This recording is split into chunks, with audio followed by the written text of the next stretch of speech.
A man dressed like that couldn't possibly own $5 million. Marissa Keane didn't just say it. She tore the check in half right in front of Wesley Carver's 9-year-old daughter. No phone call to verify. No review of the account history. Just one look at his worn jacket and older car, and she'd already decided. What she didn't know Wesley was the founder of Carver Ridge Partners, the firm holding a $620 million contract with her bank. He had the power to end it all with one phone call. And she'd just humiliated him in front of his child. When the bank's regional president walked through that door and called him sir, Marissa's career and everything she thought she knew began to collapse. If you haven't subscribed to the channel yet, now's a good time. Stories like this one come out every week, and you won't want to miss what happens next. The morning Wesley Carver pulled into the Meridian Trust Bank parking lot. He was thinking about dinner reservations, not about the kind of day that changes a person's life. Tessa sat in the passenger seat, her backpack balanced on her knees, telling him about a book she wanted to find at Henderson's, the little bookstore 2 blocks from her school, that smelled like old paper and cinnamon. Wesley listened, nodded, tapped his thumb against the steering wheel. After the bank, he told her. 15 minutes, maybe 20, and they'd be back on the road. He cut the engine and glanced at the envelope on the dashboard. Inside was a check for $5 million proceeds from shares he'd held in a clean energy startup since its earliest days back when no one believed in it. He'd already decided what to do with the money. Before the check had even cleared half into a trust for Tessa's education, the other half into a fund he'd been planning for over a year, one that would offer scholarships and childcare support to single-parent families. It wasn't a complicated transaction. He'd had an account at this branch for over 12 years. Tessa climbed out of the car and fell in beside him as they crossed the lot. She noticed the car immediately, a silver sedan parked at an angle near the entrance, newer than anything else in the row. "How come we never get a car like that?" she asked. Wesley told her that a car got you where you needed to go, and where they needed to go was inside. She accepted that the way she accepted most of what he said, without argument, but with the quiet skepticism of a child who was paying close attention. Inside the branch was cool and unhurried. 3 tellers were behind the counter, and a small seating area near the window held 2 men in blazers reviewing something on a tablet. One of the tellers glanced up when Wesley and Tessa walked in, then glanced back down. A man in a tailored coat who had arrived several minutes after them was called up to a window almost immediately. Wesley noticed. Tessa noticed too. She leaned close and whispered, "How come nobody called us yet?" Wesley told her he didn't know, but that they shouldn't jump to conclusions about why maybe the other customer had an appointment. Maybe there was something they weren't seeing. Tessa looked at him with an expression that said she didn't entirely believe that, but she let it go. When a window finally opened for them, the teller who waved them over was a young woman named Jenna Boyd. She had a calm, professional manner, and she greeted Wesley without any particular warmth or coldness, just the steady neutrality of someone doing a job she knew well. Wesley slid the envelope across the counter and explained that he wanted to deposit the check into his existing account. He gave her the account number from memory. Jenna opened the envelope, looked at the check, and went very still for just a moment. $5 million had a way of doing that. She told him she'd need to call a manager over to authorize the transaction.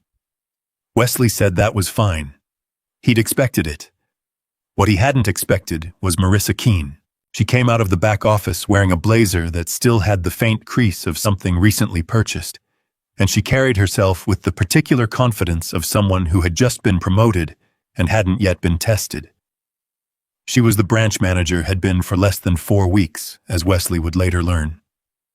She took the check from Jenna, looked at the amount, and then looked at Wesley. Not at his face exactly. At his jacket, the old canvas field jacket his wife had given him the winter before she got sick, the one he still wore because getting rid of it had never felt like something he was ready to do.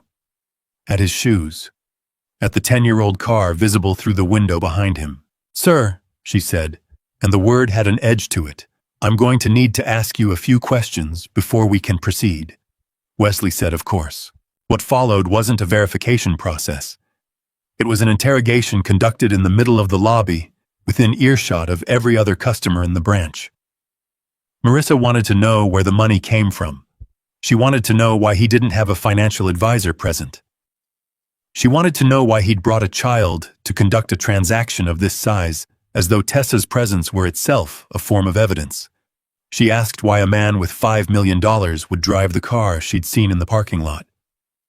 Each question was framed politely, but the framing didn't soften the implication beneath it. She had already decided who he was, and she was building a case. Wesley answered everything. He laid out his driver's license, his account card, the sale documentation from the brokerage, the confirmation letter from the transfer company, and the contact information for both his attorney and his CFO. He told Marissa she was welcome to call the issuing bank directly. Jenna, who had been quiet, offered to make that call herself. Marissa told Jenna to return to her station. A few of the other customers had started watching. One of them had his phone out. Another couple near the seating area had turned their chairs slightly, the way people do when they want to watch something, without admitting they're watching. A man standing near the far wall said something low to the woman beside him, something Wesley didn't catch, but Tessa did. The man had said that Wesley was probably using the little girl to make himself look more trustworthy, that it was a common technique. Nobody disagreed with him. Tessa's hand found Wesley's and held it. He asked Marissa calmly to move the conversation to a private office and to begin the standard verification steps. He told her he had been a customer at this branch for over 12 years, and that his account history was available on her screen if she chose to look at it. He was not raising his voice. He was not making demands. He was offering her every possible route to a resolution that didn't involve humiliating a man in front of his daughter. Marissa seemed to take his composure as an insult. She told him that in her professional judgment, the check was fraudulent. She said it without reviewing the documents he had provided. She said it without making a single call. And then she reached across the counter, picked up the check, and tore it in half. Tessa flinched at the sound. Marissa kept tearing. She split each half again, then again, letting the pieces fall to the counter and drift down to the floor like something that had never mattered. Then she looked at Wesley and said, "A person who legitimately owns $5 million does not walk into this branch looking the way you do." Tessa bent down to pick up the pieces. Wesley touched her shoulder gently and shook his head. He didn't want her on her knees on the floor of this bank, gathering scraps that had been used to humiliate her father. Tessa straightened up, still holding his hand. Wesley looked at Marissa steadily. "You just turned a routine verification into the most expensive mistake of your career."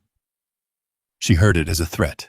Within 60 seconds, she had dialed the non-emergency police line and reported that a man was attempting to pass a fraudulent financial instrument, that he had become threatening toward staff, and that he was refusing to leave the premises. She then turned to Curtis Lane, the security guard stationed near the entrance, and told him to escort the man out. Curtis was a large, quiet man who had worked at this branch for almost 3 years. He had been standing near enough to hear everything, every question Marissa had asked. Every answer Wesley had given, every offer Wesley had made to resolve the situation through proper channels. He had watched Jenna try to intervene and get silenced. He had watched Tessa flinch when the check was torn. He knew with the kind of certainty that didn't require analysis that something wrong was happening. He also knew that Marissa was his supervisor, that he had a mortgage, and that the branch had already gone through one round of staff cuts that year. He crossed the lobby and placed a hand on Wesley's shoulder. Wesley stood very still. He understood the position he was in. If he resisted even passively, it would be recorded on someone's phone and stripped of context. If he raised his voice, the narrative would become about his behavior, not Marissa's. He had watched enough situations like this, had heard enough from clients, from colleagues, from people whose stories never made it onto anyone's screen to know exactly how it could go wrong. So he kept his hands visible and his voice low, and he did not pull away from Curtis. But when Marissa told one of the junior staff members to hold Tessa back so Curtis could take Wesley out separately, the steadiness he'd been holding on to shifted. He drew Tessa in against his side and told the room without shouting that no one was going to touch his daughter. Marissa said, "That kind of behavior is exactly why I called." Wesley understood that anything he did from this point forward could be used against him. He also understood that there was no version of this situation in which he walked out that door without his daughter beside him. He spoke quietly to Curtis, who was still standing at his shoulder. He said he wasn't going to make this difficult, but he wasn't going to leave Tessa in that lobby without him. Curtis, to his credit, said nothing. He kept his hand where it was, but didn't push. The lobby had gone almost completely quiet. Every phone was up. A woman near the window had stopped pretending to look at her paperwork. A man by the door had taken a small step forward and then stopped as if he'd thought about saying something and decided against it. Jenna stood at her window with her hands flat on the counter, watching everything not moving. Tessa looked around at all of it, the phones, the silence, the careful way everyone was watching without acting, and said in a voice that was smaller than usual but entirely clear, "Why is everybody just filming? Why won't anyone say that my dad didn't do anything wrong?" Nobody answered her. Some people looked down. One woman lowered her phone slightly, then raised it again. The man who had taken that small step toward the center of the room took a step back. The lobby held its silence like something it was ashamed of. Wesley heard his daughter's question land in the room and find nothing to hold on to. He thought about what he'd told her that morning in the parking lot, that you shouldn't jump to conclusions about why things happen, that there might be things you weren't seeing. He wondered if she was revising her opinion of that advice right now. He wondered if she had a right to. The fight in front of him was no longer just about a check. Marissa had already destroyed the check. The fight now was something else, about whether the truth would arrive off in time to matter, and about what Tessa would carry out of this building, regardless of how it ended. A child could survive watching her father be wronged. What was harder to survive was watching the people around them decide one by one that it wasn't their problem. Wesley had faced difficult rooms before. He had sat across from investors who'd written him off. At first glance had built something real out of situations where no one expected him to succeed. He knew how to wait. He knew how to hold a position without making it worse. But he had never had to do it with his daughter's hand in his, in a bank that held 12 years of his account history on a screen that no one had bothered to check. He kept his hands visible. He kept his voice steady. He told Curtis quietly that he would cooperate with whatever process the bank needed to follow, but that he was not leaving without Tessa, and he was not leaving in silence. If the police were coming, he would wait for them here in this lobby, where there were cameras and witnesses, and a floor covered in the pieces of a document that had been destroyed without a single verification call being made. Curtis looked at him for a long moment. Then he looked at the floor, at the torn paper scattered across the tile. He didn't move Wesley toward the door. Marissa was already on another call. The police were 10, maybe 15 minutes away. The phones were still recording. And Wesley Carver stood in the middle of it all, holding his daughter's hand, waiting for the truth to find its way into the room before the situation found its way past the point of no return. Curtis began moving them toward the door, not roughly, but with the steady, practiced pressure of someone who had decided to finish what he'd started. His hand remained on Wesley's shoulder, and the distance between them and the exit was shrinking. Tessa kept pace with her father, her fingers locked around his, her eyes moving between Curtis and the glass door ahead, as though she was calculating something she didn't have the vocabulary to name yet. The lobby had settled into a strange kind of performance. People who had been pretending to look at their phones were no longer pretending they held them openly pointed at the two figures being walked toward the exit. A woman near the teller windows had stepped back slightly to get a better angle. The man who had suggested earlier that Wesley was using Tessa as a prop stood with his arms crossed, watching with the satisfied expression of someone who had called it correctly. Marissa addressed the room without directing her words at anyone in particular. She spoke about the bank's obligation to protect its customers from fraudulent activity, about the procedures she was legally required to follow, about how difficult it was to make these calls but how necessary. Her tone was managerial, controlled the tone of a person building a record. Jenna Boyd had not returned to her station. She stood at the edge of the teller area and said clearly enough for anyone nearby to hear that the check had not been verified as fraudulent. She said that Wesley had provided every document the process required, that his account had been open for over 12 years, and that a single phone call to the issuing bank, a call that could be made right now from this desk, would resolve the entire situation. She wasn't raising her voice, but she wasn't softening it either. Marissa turned to look at her with an expression that didn't need words. Then she provided them anyway. If Jenna said one more thing, she would be dismissed before the end of the business day. The words were delivered quietly, the way serious warnings usually are. Jenna closed her mouth. She moved back toward her station, but she didn't sit down, and before she did anything else, she reached beneath the counter and confirmed with 2 keystrokes that the camera system covering the main floor was recording, and that the footage was being backed up off-site in real time. It was a routine check she performed every shift. Nobody watched her do it. The space between Wesley and the door had become very small. Curtis was still guiding him forward, and Wesley was still not resisting. He had made his calculation, and he was holding to it, even as the exit came into view, and the cool morning light pressed through the glass. Tessa looked up at Curtis and asked him in a voice that was entirely without hostility if he actually thought her father had done something wrong. Curtis didn't answer. That was when the door opened from the outside. The man who walked in was somewhere in his early 50s, broad-shouldered, carrying a leather portfolio under one arm, and moving with the unhurried confidence of someone who had never needed to rush to get attention in a room. He took 3 steps inside and stopped. His eyes moved across the lobby, across Curtis and Wesley, across Tessa with her hand tight in her father's, across the pieces of the torn check still visible on the floor, near the far counter, across the phones, raised in a dozen hands, and finally across Marissa standing behind the teller line with her arms at her sides. Conrad Ellis dropped the portfolio. He didn't bend to pick it up. He crossed the lobby in a straight line, and when he reached Wesley, he looked at him the way a person looks at someone they genuinely know, not a customer, not a case number, and said, "Mr. Carver, sir, what happened here?" The word moved through the room like a current. Curtis lifted his hand from Wesley's shoulder and took a step back. It wasn't a dramatic gesture. It was the quiet, immediate response of someone who had just recalculated everything. The lobby, which had been holding its breath around the performance of one certainty, shifted into the performance of another. People with phones still had them raised, but the angle had changed. Marissa recovered quickly.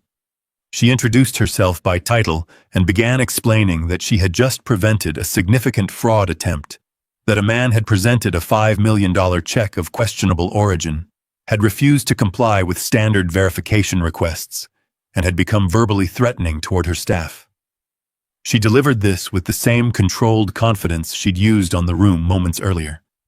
She did not appear to register yet exactly who Conrad Ellis was or what his presence meant. Conrad listened to her finish. Then he asked in a tone that was entirely without sharpness which verification steps she had completed before concluding the check was fraudulent. Marissa began with the visual inspection. Conrad waited. She did not continue. He turned back to Wesley and addressed him directly, which had the effect of excluding Marissa from the conversation entirely without requiring any effort.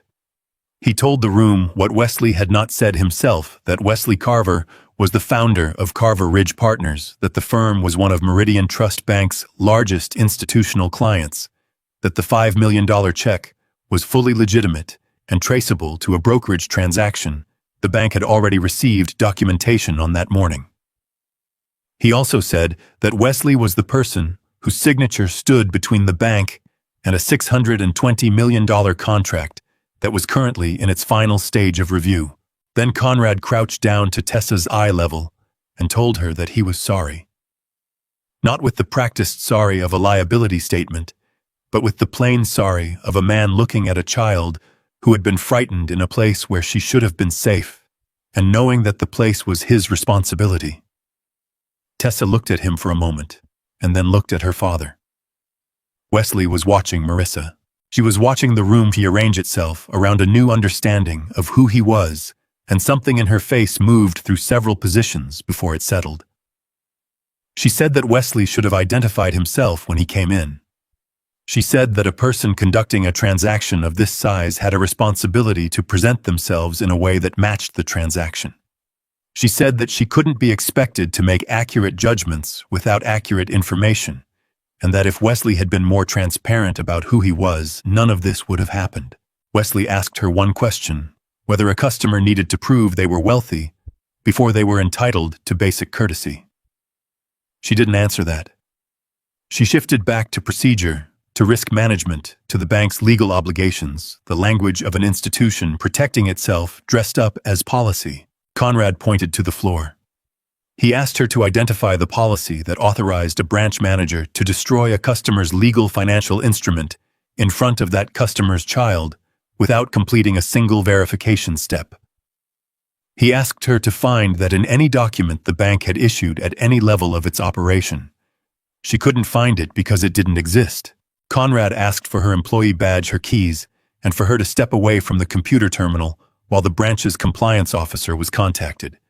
His voice had not risen once during the entire exchange.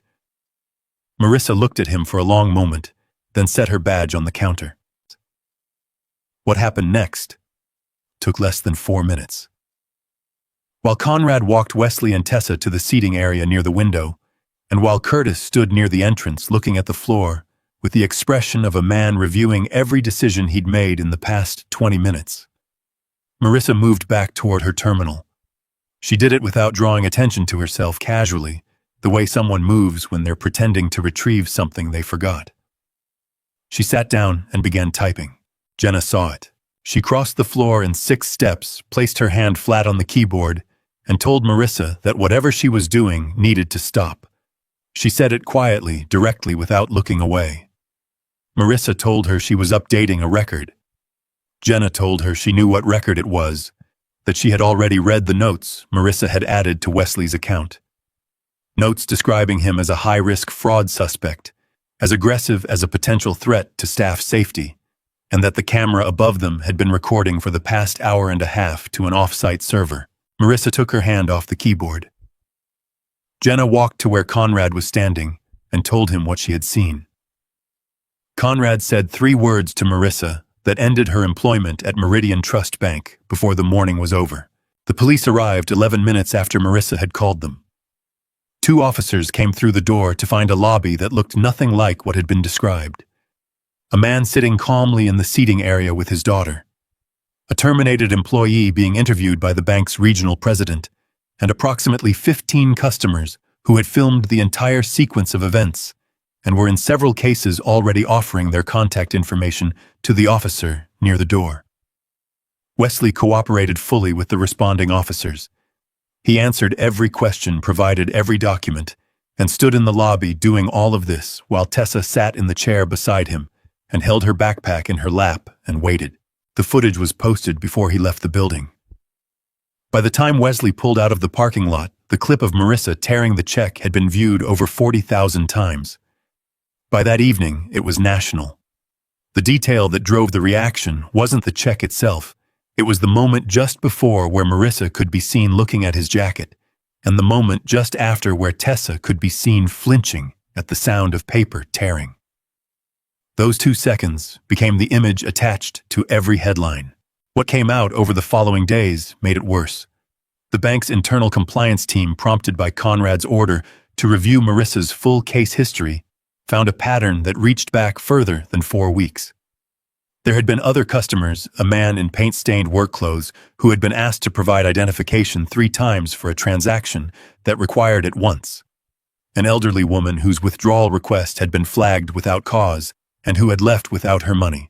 A single mother who had come in with 2 young children and been told without explanation that her account would need to be reviewed before any transactions could proceed.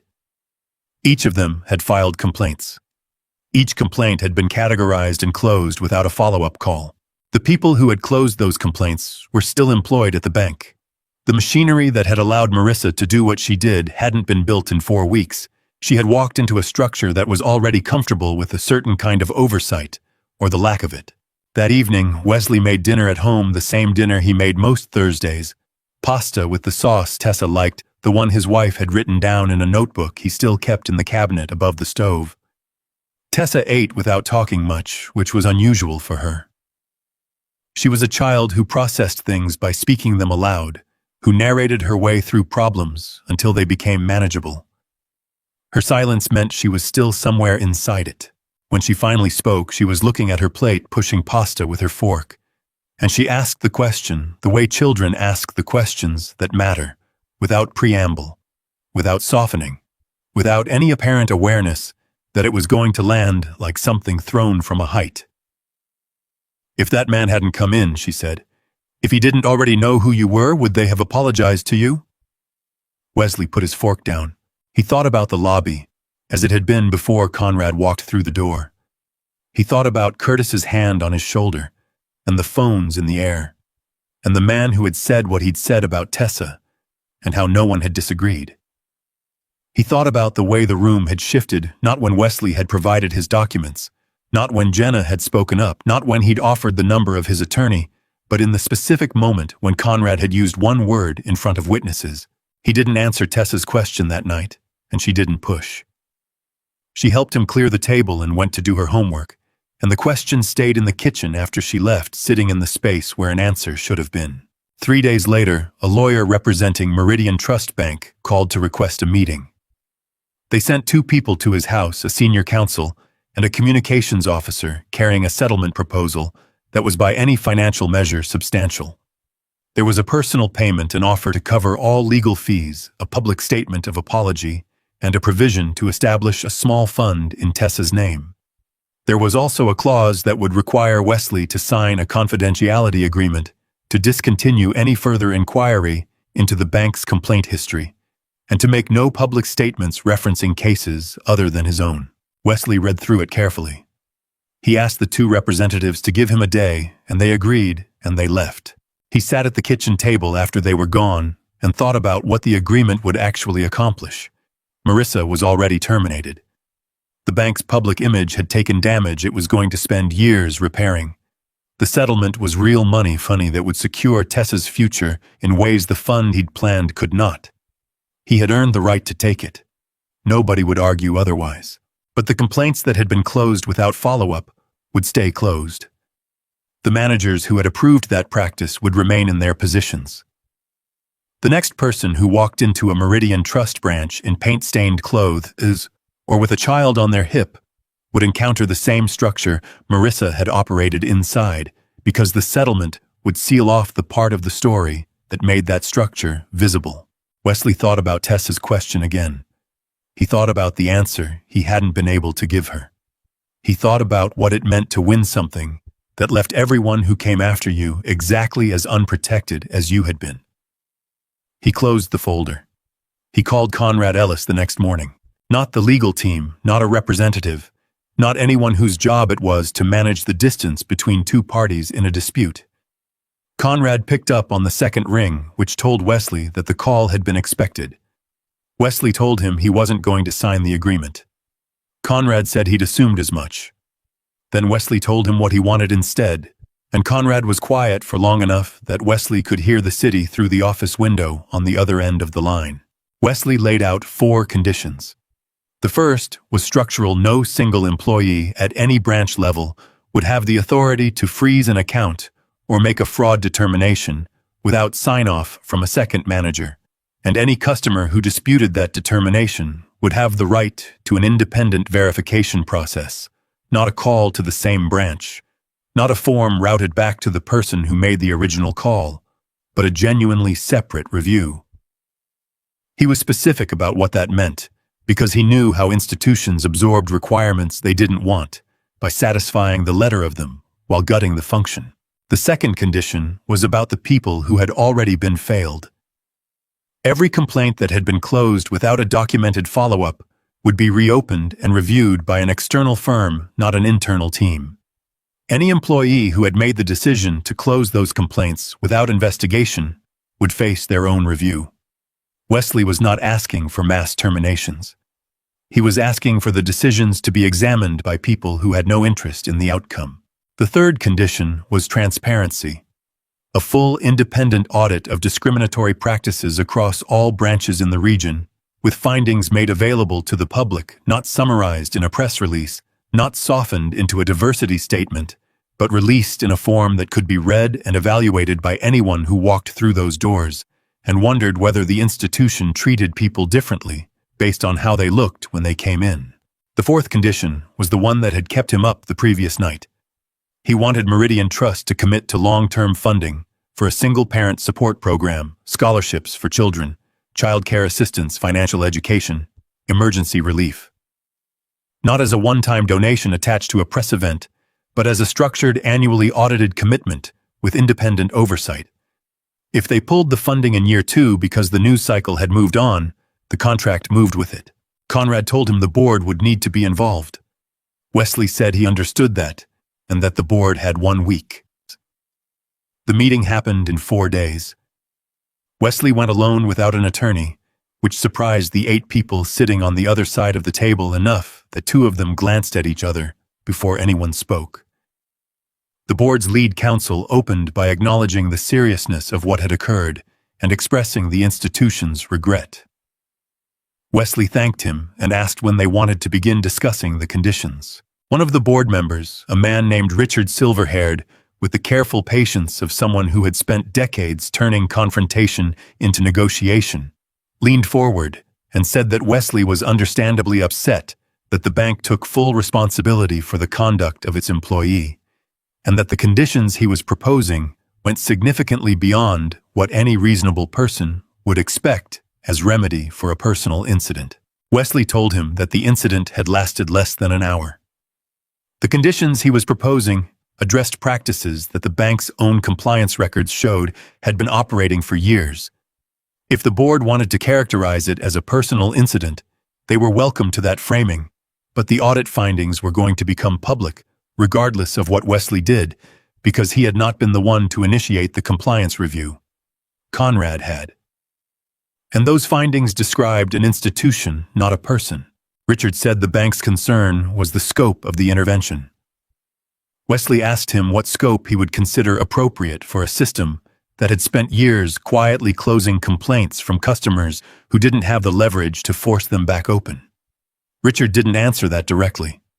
He talked about regulatory frameworks, about existing oversight structures, about the bank's commitment to continuous improvement. Wesley told the room that he would tear up the $620 million contract and move every account managed by Carver Ridge Partners out of Meridian Trust by the end of the quarter if all 4 conditions were not accepted in writing. He said it the same way he'd said everything else that week, without theater, without visible anger, which made it land harder than anger would have. The room was quiet for a moment. Then the board's chairman, a woman named Patricia, who had not spoken yet, asked Wesley a single question, whether he was prepared to walk away from the contract entirely if they modified but did not fully accept his terms. Wesley said yes. Patricia looked at the other board members, and the meeting moved into its next phase. They accepted all 4 conditions. The written agreement was signed 6 days later. What followed in the weeks after was neither dramatic nor neat, which is how real accountability usually works. Marissa Keane's termination was already final, but the investigation her actions had triggered moved through the institution slowly and without headlines. Her licensing was placed under review by the State Financial Regulatory Authority, which meant she couldn't step into a comparable role anywhere in the industry while the review was active. The managers who had approved the practice of closing unresolved complaints were placed on administrative leave. 2 of them resigned before the process concluded. Curtis Lane's situation was handled separately from everything else. The camera footage had made clear that he'd used no force and had visibly hesitated at multiple points. He was suspended for 2 weeks while the bank's HR process ran its course, then reinstated with a requirement to complete a new training program on employee rights and lawful order compliance. Several weeks after his reinstatement, before the 3-month mark, while things were still being restructured at the branch, Wesley came in for a follow-up meeting with Conrad. Curtis was at his post near the entrance. He walked over before Wesley reached the door and said that he knew he had done the wrong thing and that he was sorry.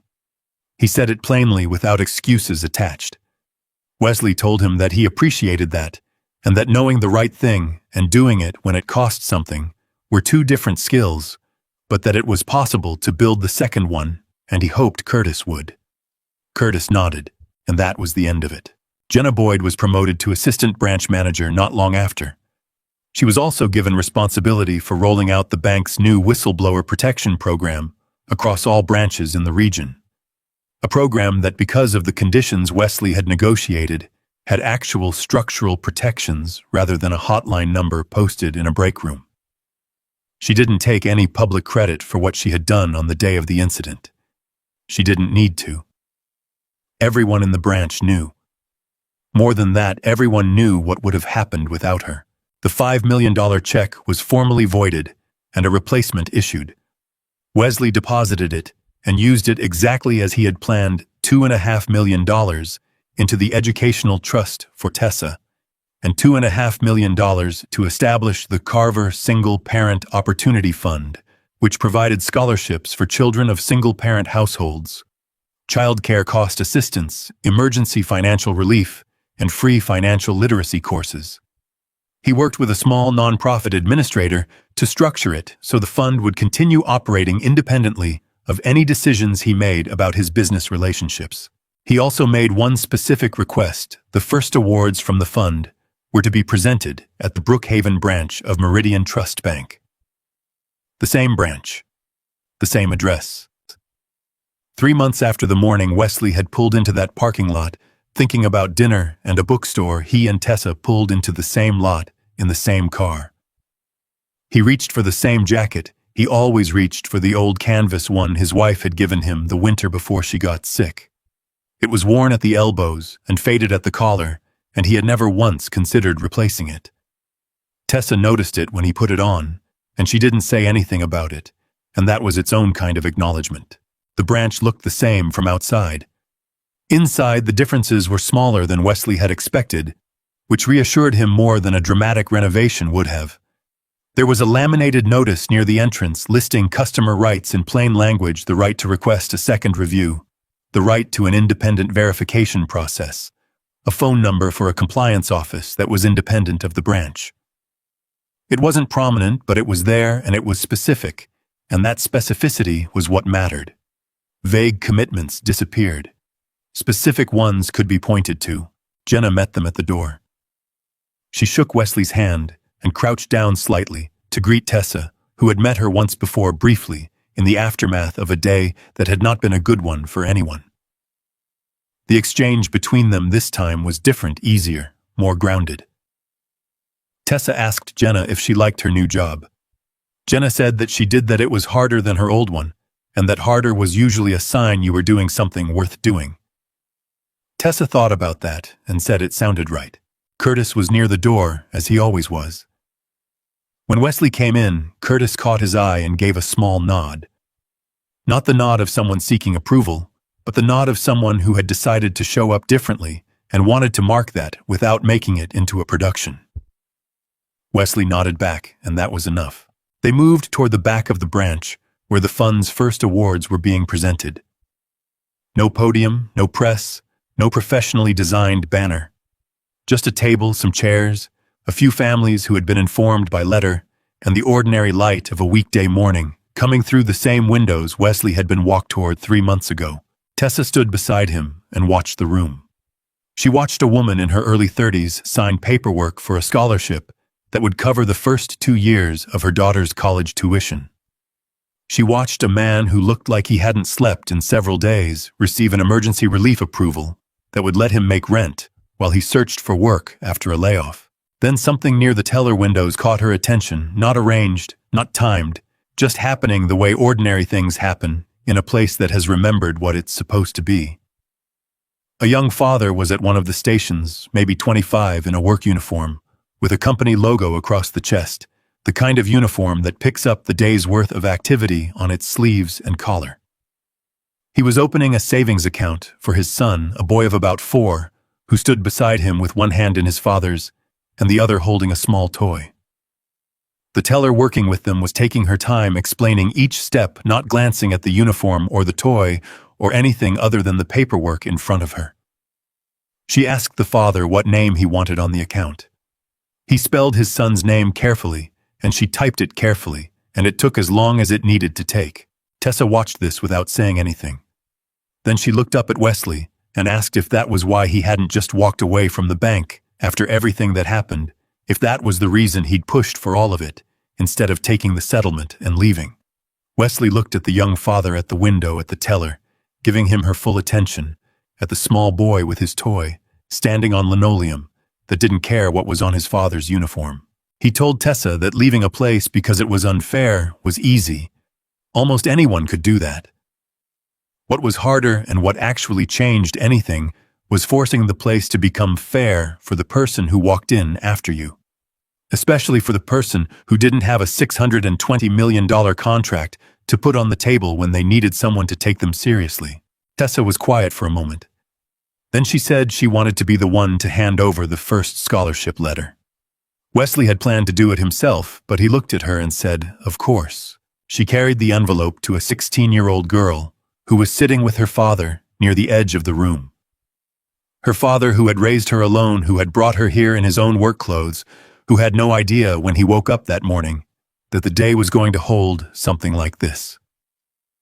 Tessa held out the envelope with both hands and told the girl that the award was from a fund started by her dad and that she hoped it helped.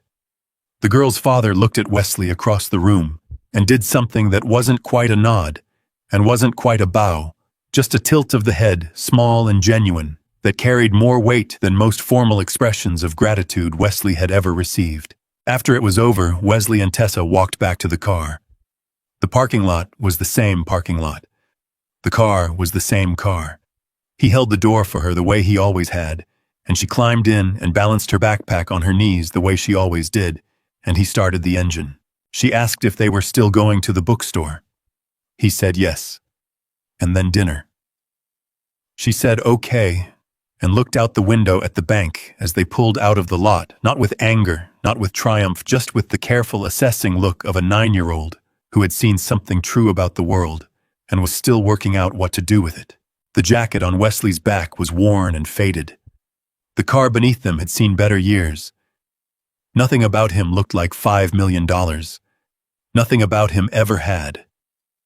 And from that morning forward, anyone who walked through that door in paint-stained work clothes or a decade-old jacket or a uniform with someone else's logo on the chest would be treated as though their dignity didn't require a balance sheet to justify it. That was the thing Marissa Keane had never understood, and the thing Tessa Carver was beginning to. It had never been about the check. Wesley didn't change who he was to prove something to a room full of strangers. He just waited for the truth to catch up. And when it did, he used every bit of power he had, not to get even, but to make sure the next person walking through that door wouldn't need a $620 million contract to be treated like a human being. That's worth thinking about. Not just for the people who hold the power, but for the rest of us who are in that lobby every single day, phones in hand, deciding whether to say something or stay quiet. If this story made you think, share it with someone who needs to hear it. And if you're not subscribed yet, join us every week. We bring you stories about the moments that reveal who people really are when the stakes are high and the room is watching. We'll see you in the next one.